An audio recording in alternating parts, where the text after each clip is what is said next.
विवेक श्रीवास्तव एक बार फिर आपको लेकर के आया हूँ। इस समय नया सत्र शुरू है। तमाम अलग अलग विद्यालयों में जा करके वहाँ के प्रिंसिपल से बात करते हैं और निकल करके ये सामने आता है कि कहाँ पर किस तरीके की शिक्षा चल रही है। चूँकि अभिभावक नए सत्र में हमेशा परेशान रहता है और तमाम लोगों से पूछता रहता है कि किस विद्यालय में अच्छी शिक्षा होती है जहाँ पर हम अपने बच्चे का एडमिशन करा सकें।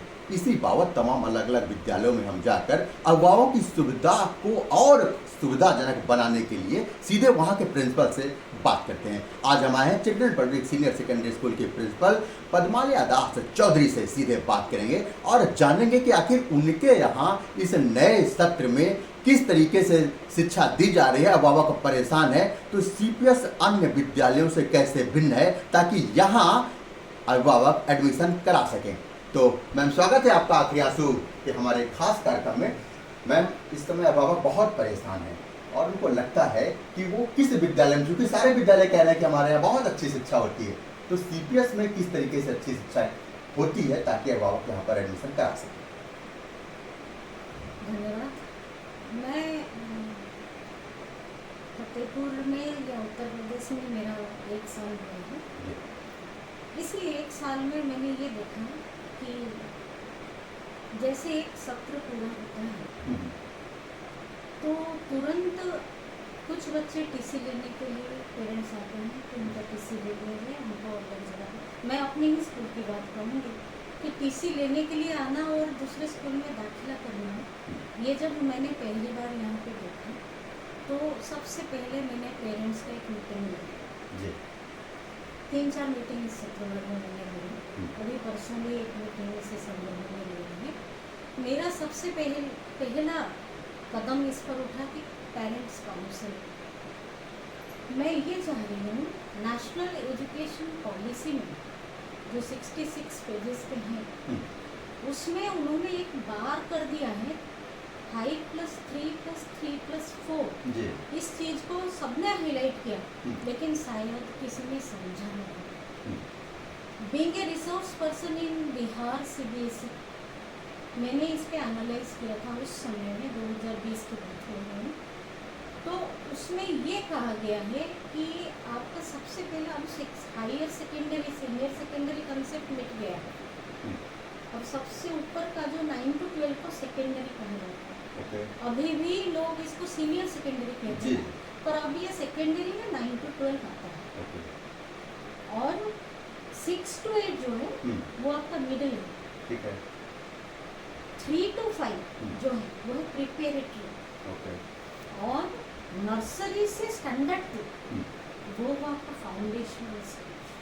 सो एनईपी में ये पूरा पिक्चर ग्राफिक प्रेजेंटेशन दिया है। फाउंडेशनल जो कि आपके नर्सरी से स्टैंडर्ड 2 है, मतलब आप प्री प्राइमरी प्री स्कूल जो कहते थे, जो कंसेप्ट था यूकेजी तक और प्राइमरी कंसेप्ट था 1 से 5 तक, वो मिट गया है।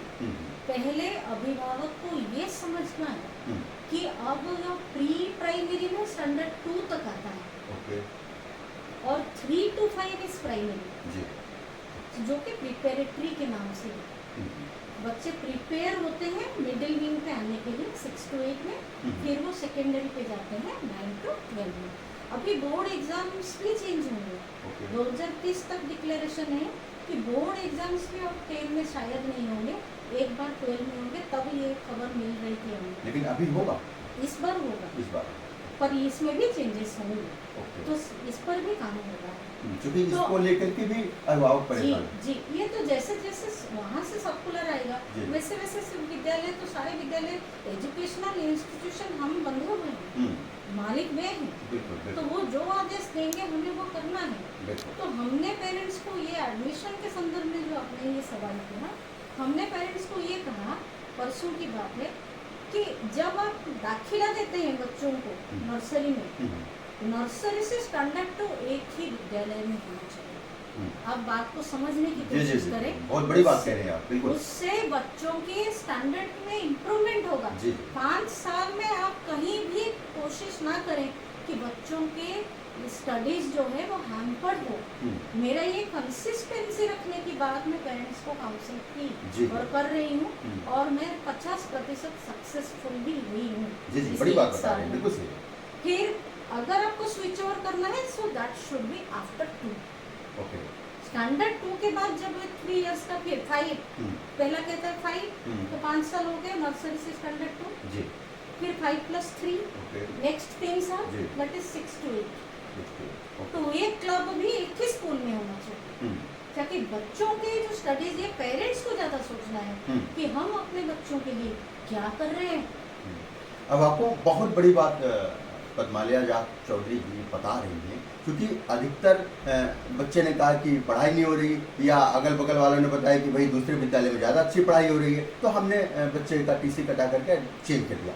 तो ये बड़ी बात बता रही हैं प्रिंसिपल मैम सीपीएस की, कि आप बार बार अगर बच्चे को चेंज कर रहे हो तो नुकसान आपका है, अब भी आपको सोचना है। एक चीज़ और बड़ी बात आती है मैम, जब सत्र शुरू होता है तो भारी भरकम बैग के तले अभिभावक का जेब भी कमजोर होता है, और बच्चा मानसिक रूप से भी डिस्टर्ब होता है, बहुत बड़ा बैग लेकर के विद्यालय आते हैं। तो इससे तमाम डॉक्टर्स भी कहते हैं कि बच्चों की हड्डियां भी कमजोर ये होती भी हैं। इसको कैसे लेते हैं? बहुत अच्छा सवाल है ये। इस पर भी आई थिंक बहुत सारे एजुकेशनल इंस्टीट्यूशन पे सर्कुलर आए हैं बैगलेस डेज जी। करने के लिए, हम्म, खास करके छोटी उम्र के जो बच्चे हैं जी, उसमें हम बैगलेस डे का सेलिब्रेशन करने के लिए, when I was in Bihar, hmm, उस समय में बैगलेस डेज के सेलिब्रेशंस होते जी। थे, तो हफ्ते में कम से कम एक दिन हम्म, बच्चे, कुछ भी छोटे बच्चे बैग नहीं लेके आएंगे। जी, धीरे धीरे वो सिस्टम में परिवर्तन हुआ, तो प्राइमरी प्री प्राइमरी में क्या होता है, क्लासरूम में कवर्स बनते हैं, जो जी। अभी हमने मैम से भी बात करी है, हम्म, और वो ऑलरेडी इस सेशन के लिए हम कर रहे हैं हम्म, कि प्राइमरी विंग में ही बच्चे किताब रख लेंगे, बहुत अच्छा। स्कूल में ही वो किताब को रख लेंगे, जी, किताब कॉपी, और वो वैसे ही आएंगे, यहाँ पढ़ेंगे। हम्म, सिर्फ जो होमवर्क दिए जाते हैं हम्म, तो वो थोड़ा सा, मतलब बचपन जिए बच्चे, क्या बात। हम इस पे कह रहे हैं हाँ, कि बच्चों का जो बचपन है हम्म, वो उसको पूरी तरह से जिए, वाह, स्कूल में भी एंजॉय करें, खुशी,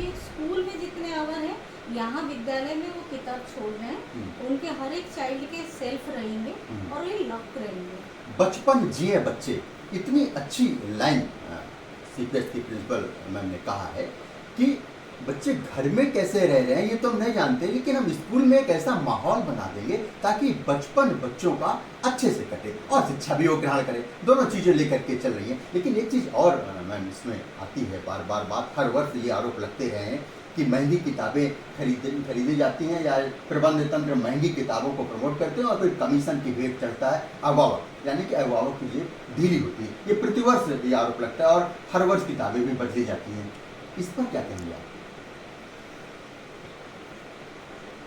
हर वर्ष किताब बदलने वाली बात जो है, एक्चुअली एनसीईआरटी ज़्यादातर फॉलो होना चाहिए, ओके। जो हमारा स्कूल फॉलो कर रहा है। जी, जो एनसीईआरटी फॉलो करेंगे उनकी किताब पहले बदलेगी, जी, पहली बात। हम्म, कुछ विद्यालय क्या करते हैं, छोटे क्लासेस में हम्म, एनसीईआरटी से अलग किताब को फॉलो करते हैं। 9 to 12 तो ये कैन नॉट, ओके, आप कर ही नहीं सकते, हम्म, जहाँ से आपका प्री बोर्ड और बोर्ड जी, शुरू जी। होता है। जो छोटे क्लासेस के लिए भी हम लोग एनसीईआरटी अभी 6 to 8 के लिए हम मैम से सलाह कर लिए हैं जी, कि हम एनसीईआरटी ही फॉलो करेंगे। हम्म, एनसीईआरटी का स्टैंडर्ड थोड़ा हाई रहता है, हम्म। नॉर्मल किताब से जी। हाई रहता है। तो कभी अगर एनसीईआरटी वाले भी इस पे सोचें कि किताब को थोड़ा अट्रैक्टिव, उसकी एक ही कमी है हम्म, कि किताब थोड़ा अट्रैक्टिव नहीं रहता, ब्लैक एंड वाइट पे जी, रहता है जी। अधिकतर, वो हाँ। आप लोग भी जानते हैं। बिल्कुल, बिल्कुल। और बच्चों को, छोटे बच्चे जब प्री प्राइमरी में पढ़ाते हैं, वो पिक्टोरियल बुक्स जो है, हाँ, तकरीबन तो- वो देखते हैं। तो हम अपनी सोच जो है आपके सामने रख रहे हैं जी, कि वो पिक्टोरियल्स, कलरफुल, हाँ। ये बच्चों को अट्रैक्ट करता है। बिल्कुल। इसीलिए कुछ विद्यालय क्या करते हैं, वो इस तरह की किताबें लेते हैं कि बच्चे जिससे इनकरेज हों और पढ़ाई में। आप छोटे बच्चे के सामने अगर कुछ ब्लैक एंड वाइट की चीज़ें देंगे जी। तो उन्हें उतना वो अट्रैक्ट नहीं करेगा। तो जो लोअर क्लासेस में कुछ फॉलो होते होंगे कुछ विद्यालय में, लेकिन जो बार बार चेंज ऑफ बुक्स जो है, हम्म, इसके खिलाफ मैं बोलूँगी कि चेंज ऑफ बुक्स प्रति साल नहीं करना चाहिए, बड़ी जो बात। हम भी नहीं कर रहे जी। हैं। क्योंकि जब बच्चा थोड़ा कस्टम होता है उस पैटर्न पे, हम्म, आप अगर तुरंत चेंज कर देंगे बुक को, तो एक तो फाइनेंशियल डेफिसिट के जी। हिसाब से अभिभावक के लिए भी प्रॉब्लम हो सकता है। हम्म, तो इसको भी हमें देखना चाहिए, जी। विद्यालय का ये कर्तव्य बनता है हम्म, कि उसके हर पेरेंट उन्हीं के साथ रहें, साथ दें और हम उनके साथ दें जो सीपीएस कर रहा है। और कल परसों भी हमारे पेरेंट्स आके मीटिंग में बहुत बड़ी बात कह गए हैं और जो उपस्थित थे उन्होंने देखा, क्योंकि हम हर पल पेरेंट के साथ कदम से कदम मिलाकर चलने की कोशिश कर रहे हैं। और पेरेंट आके खुद विद्यालय में इस सत्र भर में इतने परफॉर्मेंसेस लिए हैं, वो खुद ही जताता है इस बात को कि बच्चे तो बच्चे, पेरेंट भी सुधारेंगे। क्या बात, क्योंकि वो भी आते हैं और खुद कहते हैं कि हम भी आज डांस करेंगे बच्चों के साथ, हम भी आज गाना गाएंगे, वो पहल करते हैं। तो ये इस बात को हमें खुशी मिलती है जानकर कि पेरेंट भी समर्थन करने लगे हैं।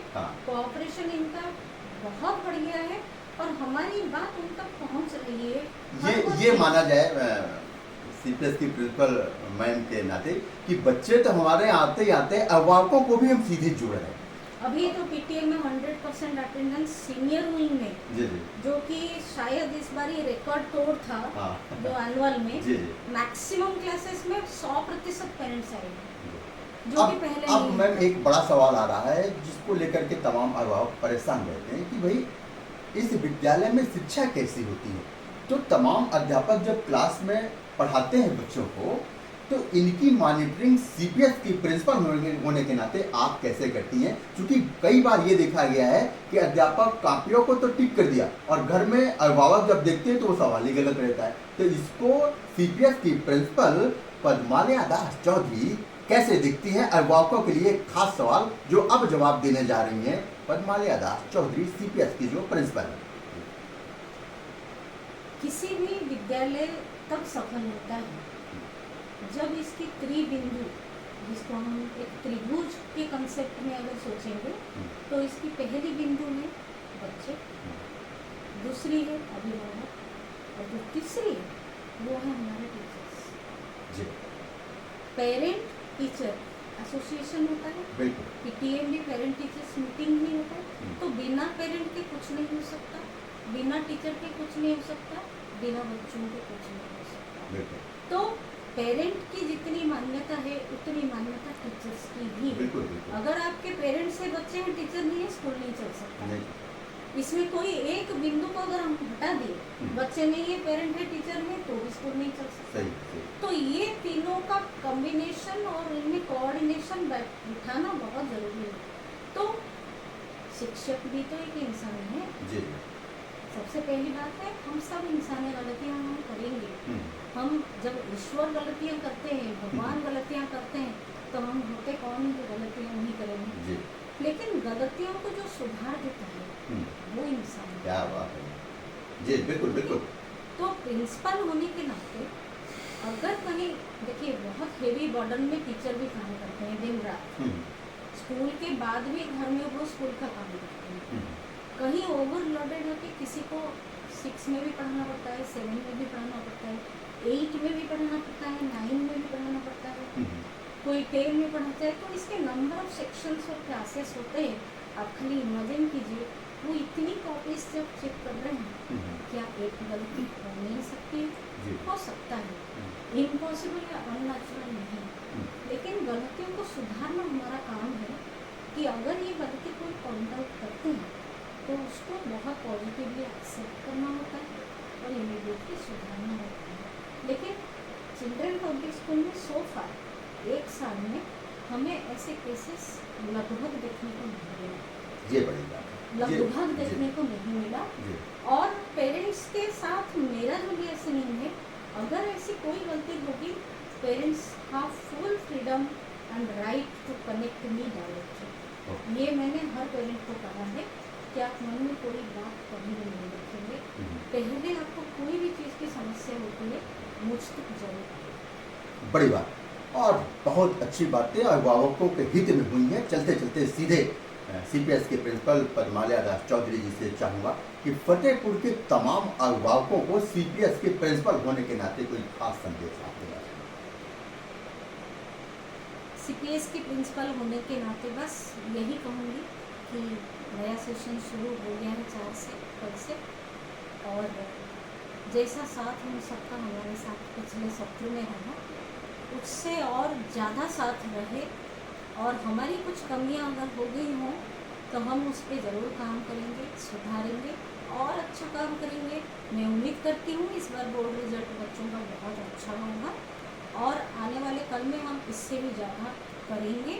लेकिन इस एक साल में मुझे लगता है चिल्ड्रन पब्लिक स्कूल के जो अचीवमेंट्स रिकॉर्ड अगर कोई देखें, मुझे लगता है शायद हम बहुत ज़्यादा इंटरनेशनल अवार्ड्स और नेशनल अवार्ड्स ओलंपियाड में और बहुत सारे एक्स्ट्रा स्कॉलस्टिक एग्ज़ाम में बच्चे, राजवीर नाम के स्टैंडर्ड 1 में 100 आउट ऑफ 100 मैथ्स ओलंपियाड में वो चाइल्ड ने रखा है।